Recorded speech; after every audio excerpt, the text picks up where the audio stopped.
বাবা মানে হাজার বিকেল আমার ছেলেবেলা। সেই ছেলেবেলাটা তো অনেক আগে ফেলে এসেছি, আর অনেকটা সময়ও পার হয়ে এসেছি।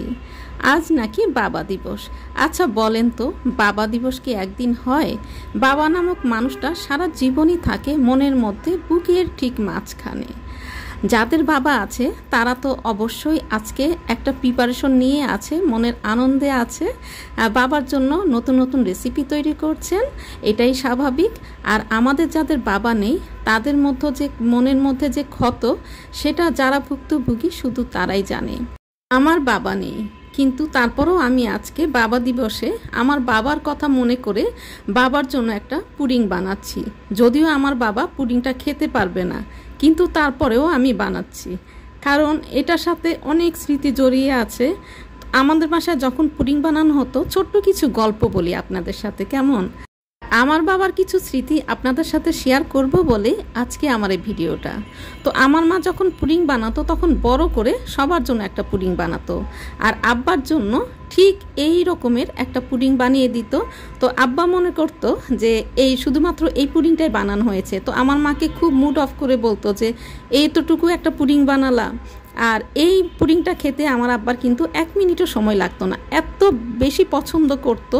আর আমার আব্বা কিন্তু অনেক বেশি চুজি ছিল, কোয়ালিটির দিকে খেয়াল করতো, কোয়ান্টিটির দিকে না। অল্প খাবে কিন্তু বাট সেটা অনেক বেশি মজার হতে হবে। আমার এখনও মনে আছে, আমার আব্বা মারা যাওয়ার ঠিক 20 থেকে 25 দিন আগে আমার মেজো খালা আমার আব্বার জন্য পুডিং বানিয়ে এনেছে। তো আমার আব্বা সেই অসুস্থ অবস্থাতে পুডিংটা একটুখানি মুখে দিয়ে বলল, খালার নাম ধরেই বলল যে পুডিংয়ের কোয়ালিটিটা কিন্তু ভালো হয়নি। তো চিন্তা করেন, সেই মুহূর্তে আমার আব্বার মুখের সেই টেস্টটা আমার আব্বা ঠিকই বুঝতে পেরেছিল। তো তখন আসলে আমার খালা অনেক বেশি আপসেট হয়ে গিয়েছিল যে এত কষ্ট করে পুডিংটা বানিয়ে আনলাম, দুলাভাই পুডিংটা পছন্দ করলো না। আসলে কিন্তু পুডিংটা সত্যিই সেরকম একটা ভালো হয়নি। আর আমার আব্বার কাছে ভালো লাগেনি মানে সেই জিনিসটা খেতে অবশ্যই মজার ছিল না। আব্বা ফার্স্ট ক্লাস গ্যাজেটেড পোস্টে কাজ করে গেছেন। প্রথম জীবনে উনি জাজ ছিলেন, তারপরে এনবিআরে উনি একটা উচ্চ পদে ছিলেন, আর বাকি জীবনটা আমার আব্বা সিনিয়র আইনজীবী হিসাবে কাজ করে গেছেন। কিন্তু কি জানেন, আমার আব্বার মধ্যে কিন্তু কখনো কোনো অহংকার, কোনো দাম্ভিকতা বা এই ধরনের কোনো কিছুই কিন্তু আব্বার কাছে কখনোই দেখিনি।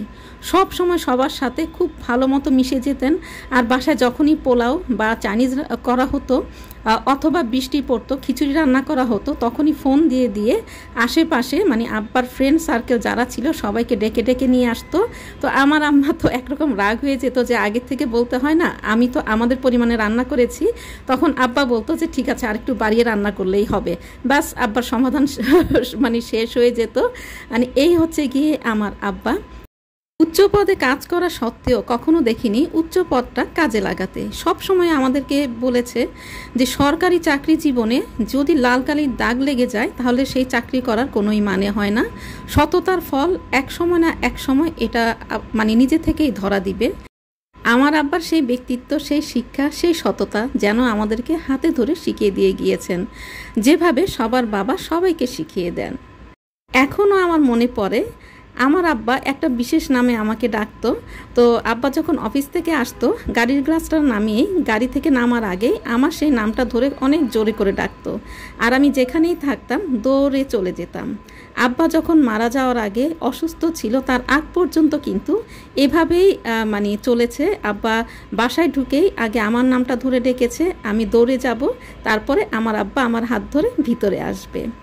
আসলে কিছু কিছু স্মৃতি আছে যেটা মনের গভীরে ঢুকে থাকে, বুকের গভীরে একেবারে বিঁধে থাকে, যেটা কখনোই ভোলা যায় না। আর বাবা মার সাথে সুখ স্মৃতি সেটা তো কখনোই না। আমার আব্বা ছিলেন যেমন ধার্মিক ঠিক তেমনই শৌখিন। প্রতিদিন অফিসে যাওয়ার আগে আমার আব্বা নামাজ আদায় করে তারপরে তেলাওয়াত করবে, এরপরে আমার আব্বা ঘর থেকে বের হবে। এটা দেখে দেখেই আমরা আসলে বড় হয়েছি।